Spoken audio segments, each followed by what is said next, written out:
Ebijan for Ahaya GC News, Mima Ubibia Akwaba, Ahadia latest and hot news, Enkwa, Enamede, Bremo.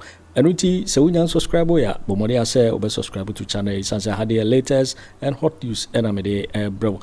The Obayana say, obe click the subscribe button.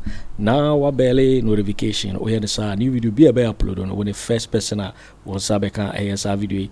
I feel we and I like the video and give us a thumbs up. Now, share my or for so now when you be here now who and somewhere ekoso ewo Ghana be mu hanum afi yen hwe eye en somewhere abeto yepno so etie eye sa report ya ababutuja yentie. Repatriation of export proceeds is not mandatory. Jesus Christ. Ghana baby ayadru, we need to rescue the country. We need to rescue the country. Some people don't know. People are enriching themselves. Wamumba beko so ye billionaires. Now what yadum? No ni na mawiem. Special vote see en kan ne. I never kan. There be en kan. Ah. MPP for jina ho, NDC for jina ho. Eh, me yes you know ye master tactician. We know when to strike. What you say? Ipanotio from Akoto. Oh man na megan. What you nyabutre boko? Ah. That one you nyama dey go. Hey, Monasi bi swala. Oh, na sadia ba oji wa wo hu. Sadia manfo twama fafradore ze wa hu. Ah, na me ene wo pa mi wi a memo ahwe ayi. What do the number of police officers of my friend? Immigration officers, custom officers. How my friend man no be. Oma koto aba mam. Wo mo koto aba yi. Wo mo to awie mbo. Wo mo to awie. Enti me nua, wo hwe sadia ma we ya ekọ nyina, mesre Ghana for say. Abaya ye kwakoto yi. E communal labor. Mumma yen konkoto for change. Maybe ana alaka sembi na obi be say ya na ase otan ne eyinti no eya amanfo ntie no. So ache mafia sedati mabomodi ati no nkrofo adwene. To the point is say chese akanfo no mpedinfo no mo wayi mu bra na de ase o mo bra de o mo hu ya. Na last na me ka kire otchere mensa bonsu. Mesi wo hu Wamujusu na je na Bawumia. Uzo mwi omudia wo wani bako. Uza ve uzu. Ya dia wo wani so. So on ete no. Eka dia je mpa ni se eka obegina wunu achi apushi na manako. Na wunu aso mu aka say let's go together. Let's work and develop the region together. Ete mpa na nketi sa. So on ete no. Sa atrosem na omode nam say abanse san free SHS begu no omoboa omo ya adwuma enye sa asem no mbeka so omo ya adwuma enye sa asem no look what the upper ma me sorry na find people ni better ka chance omo 5 project in egg omo so omo banso ah be sorry how dey be so omo omo so omo betiti omo ti hu za the regional secretary here me say it's another esi bi so na me meka me say oba bizarre ka chance omo 5 project in a country region obetiti ni ti hu za look Akufo the capitation grant by true of us. True. What they buy anche ana ofri aban mu. Ana NDC for buy. Omutwa capitation grant mu. Omutwa mu. Now you the secondary school about transfer. There in the church some people lose elections are. Secondary school free SHS become. Now you them say Alan Kojo Kyeremanteng is going to win and is going to make Ghana to become the obegeni that status as a Ghanaian. At your best row Bibia. Now, Vice President Dr. Bawumia. Me chasi ano once make say omo kwa da prison. What did you? What did you? Nyabutre. Ye be prosecute nkrofo okromu ha. Eh? Me say Ghana for no put you in am mo bana. Me say Ghana for mapa wansi sankeke. Ah, asa money sank. Na what ha? What krom ha? Hwe edurano pa, what dey hwe the traffic situation. Adentia. Saudi mneja. What do some run about you say ya? Yeah. Everyone dey cause. Adamewa. Now, you say ye ba be ye interchange e wo Kumasi. Aha na ye base of MPP. Ye to aba MPP about Mubenya no ase no. Etimi cancel 7 regions. One region. Nanka one region pe etimi condemn 7 regions. Eka woje obi a wadwene da fom ah opese wotina konya so cha nkade na obeye Ekagana development in Gamfa Keserama. Gambama.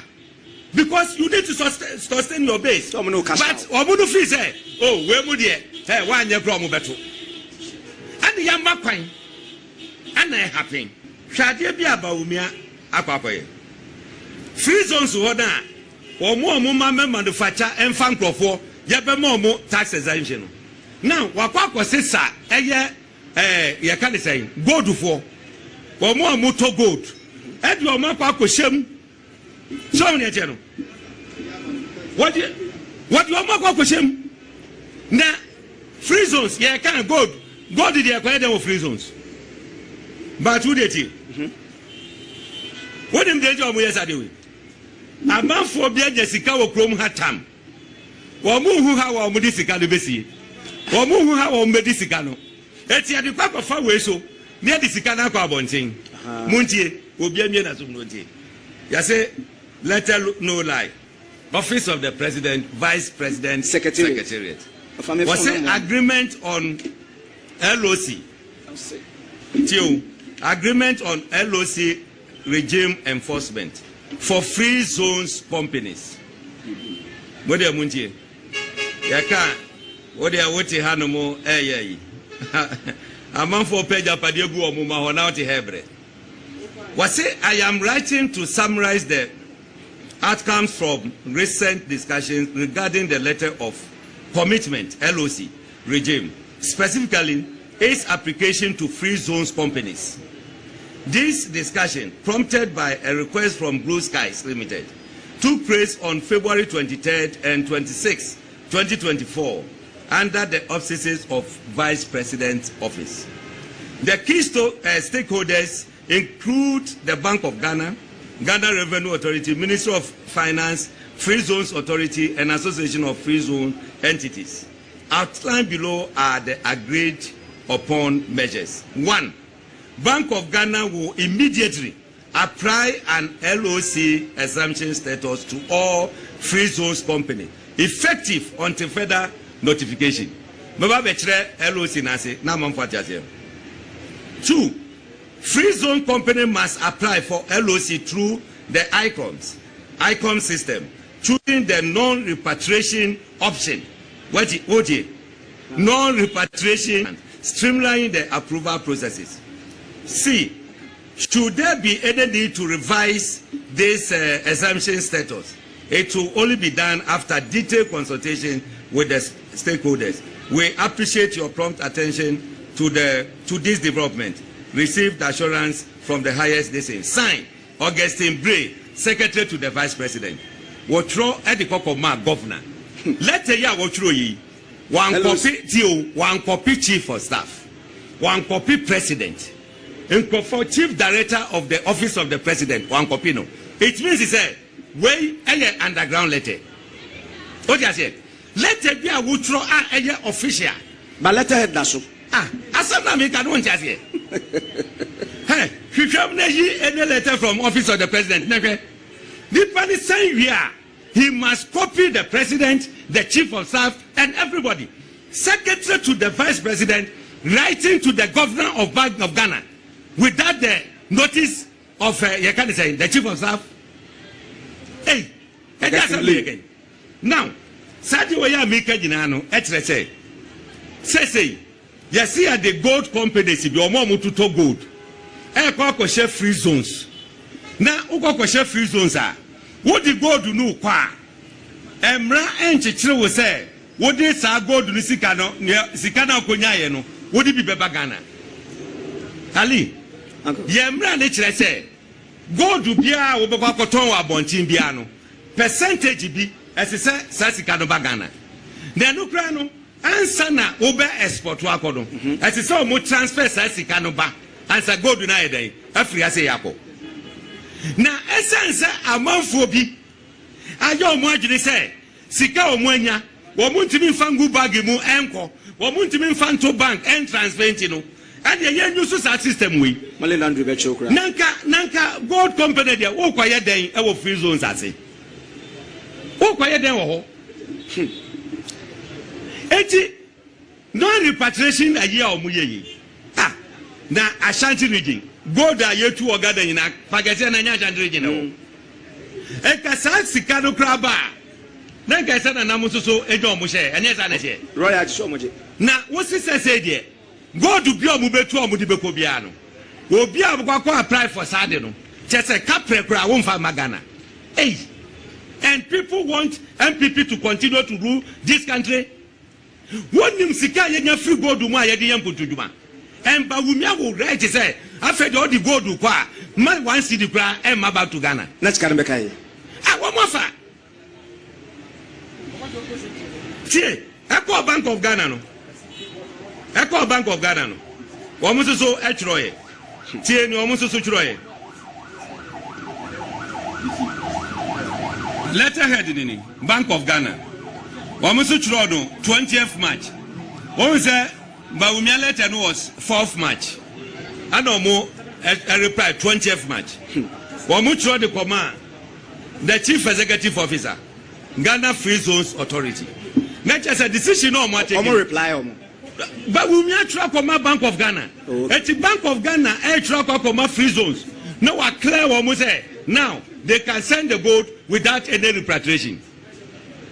It is what Akoto gold. It be $1 million. Necessary be $200,000. Ever Ghana. Never boa Ghana economy. Say there. What's the Akoto one? Men for $1 gram Ghana bium. Sikani Nanka Abrochero. And people still campaigning for these people. Who can you let you away? Let away.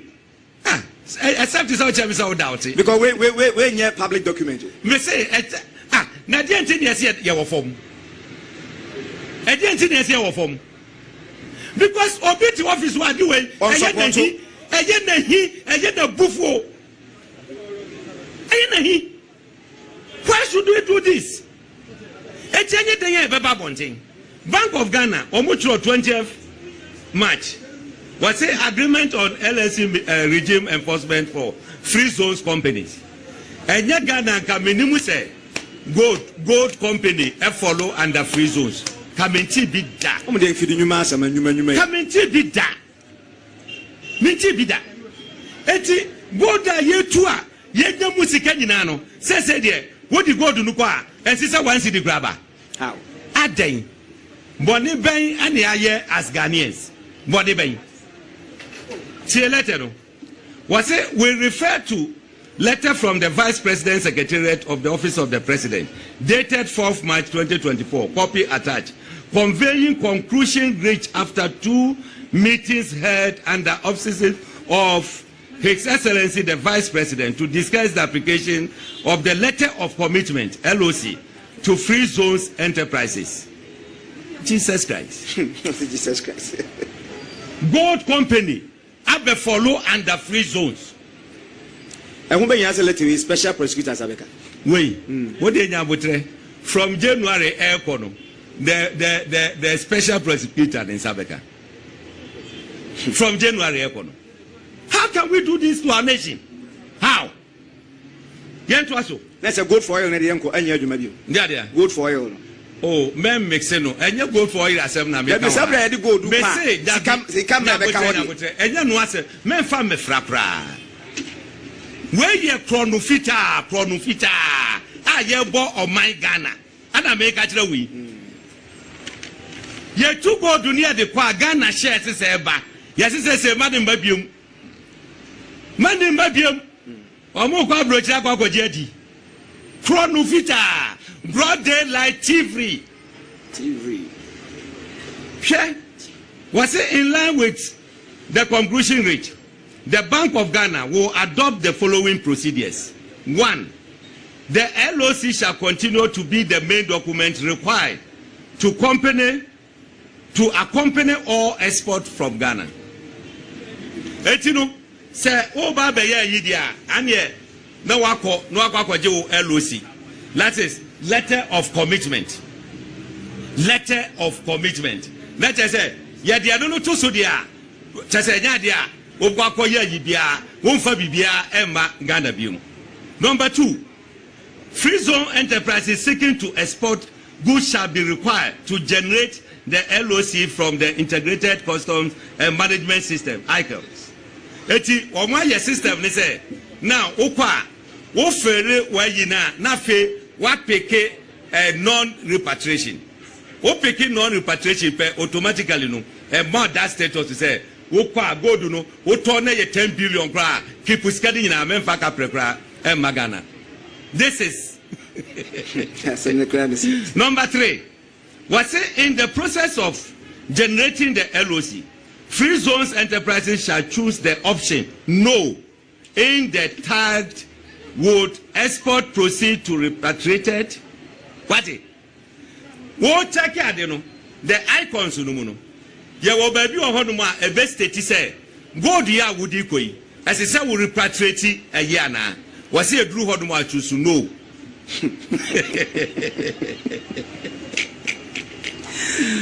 Hey. Was it to clearly indicate that repatriation of export proceeds is not mandatory? Jesus Christ. Ghana baby ayedruno, we need to rescue the country.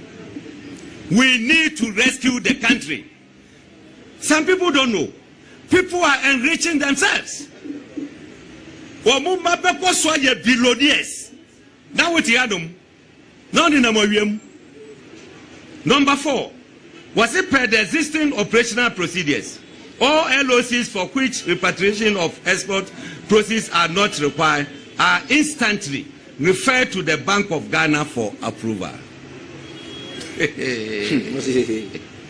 5, the BOG shall immediately grant approval of LOCs for free zones enterprises referred to the Bank of Ghana.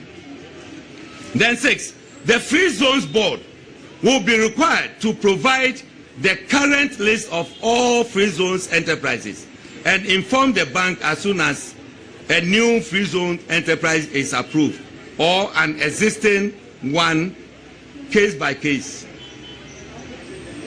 Then the final one was the existing LOCs generated by free zones enterprises which requires repatriation of export proceeds may be submitted to the Bank of Ghana by the respective free zones enterprises for the status to be amended.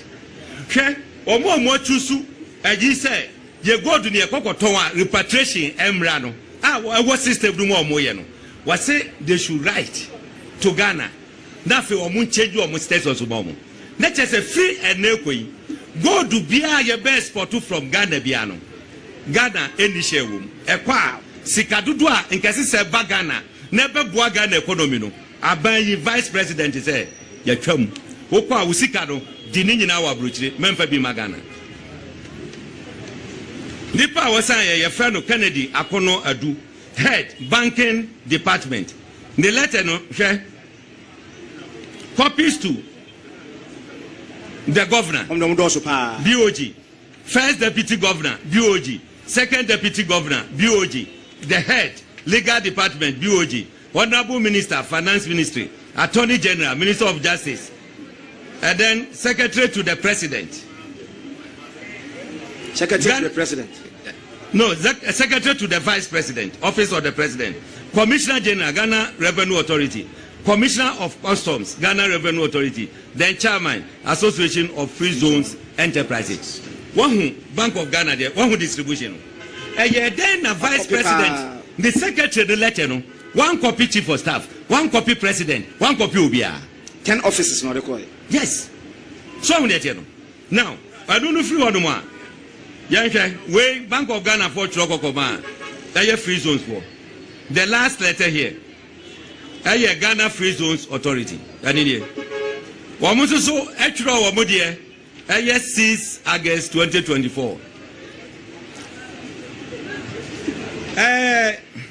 Office of Vice President Secretary extra the letter 4th March. 20th March. Anna Bank of Ghana. I respond to here, Emma approval. Then 6 August 2024, Anna free zones, actually Kokoma, all free zones companies. So Was it directives on application of letter of commitment by free zones companies? Was it as a sequel to the petition to the attention of authority by the Association of Free Zones Enterprises on the issue of letter of commitment? Kindly find attached letters from both the Office of the Vice President and Bank of Ghana exempting free zones enterprises from the LOC regime. It is our hope that this help resolve the impasse and ensure smooth business operations for your company. Yours faithfully, Ambassador Michael Okwei. Share. One say, or no, a lawyer. One say, no, I tried it. Why you know what film simple? Michael Okwei. That's your baby. The letter of journal. Why you know what film? What to you to be Boko. So, the journal. Was it per attached? So, the one gabby. Was it per you know attached from both Vice President and the Bank of Ghana? Why simple, simplicity. Otchere. Sasemi banesi etwa ono de or communicated decision. On that decision no. That's it. But say, how can we behave like this? A country called Ghana. Yo, waiting for winning and summer about beto yepno so make out say so when you subscribe to channel ya bomodi ase over subscribers and say hadia latest and hot news in kwa enamede bremo. I feel we are not like video no like the video na fi share ma for so now when you be here na wo hu and somewhere koso e Ghana memo. Also bit me otchere wadwen afa eye and some way nyina ho e comment box ni mu mobati minkabi in my next video. Thanks for watching. Like and share the video. You can also drop your comment. Please don't forget to subscribe. Click on the bell to turn on the notification.